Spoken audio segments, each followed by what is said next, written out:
Iran ने आखिरकार नया सुप्रीम लीडर चुन लिया है। वहां की सरकारी मीडिया के मुताबिक आयतुल्लाह अली खamenei के बेटे मुज्तबा खamenei को ही सुप्रीम लीडर बनाया गया है। 56 साल के मुज्तबा अपने वालिद की तरह एक इस्लामिक स्कॉलर भी हैं। सुप्रीम लीडर एक ऐसा ओहदा है जो ईरान के सभी मामलों में आखिरी फैसला लेने का हक रखता है। एक तरह से ये पूरे मुल्क का सुप्रीम ओहदा है। बता दें कि मुज्तबा IRGC के भी करीबी बताए जाते हैं।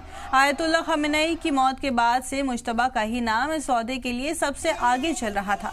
बता दें कि आयतुल्लाह अली खamenei का अमेरिका और इजराइल के हमलों के दौरान कत्ल हो गया था। हालांकि ईरान की आइडियोलॉजी के हिसाब से परिवार के ही किसी शख्स को जानशीन चुनना ठीक नहीं माना जाता है, लेकिन इस वक्त हालात के मद्देनजर ये फैसला लिया गया है। अली खamenei की शहादत के बाद ईरान में 3 लोग इंटरिम काउंसिल की जिम्मेदारी संभाल रहे थे। इसमें अली रजा अराफी, सदर मसूद पेजेश्कियान और ईरान के chief justice Ghulam Hossein Mohseni शामिल हैं। उधर ट्रंप ईरान में सुप्रीम लीडर के चुनाव से नाखुश नजर आ रहे हैं।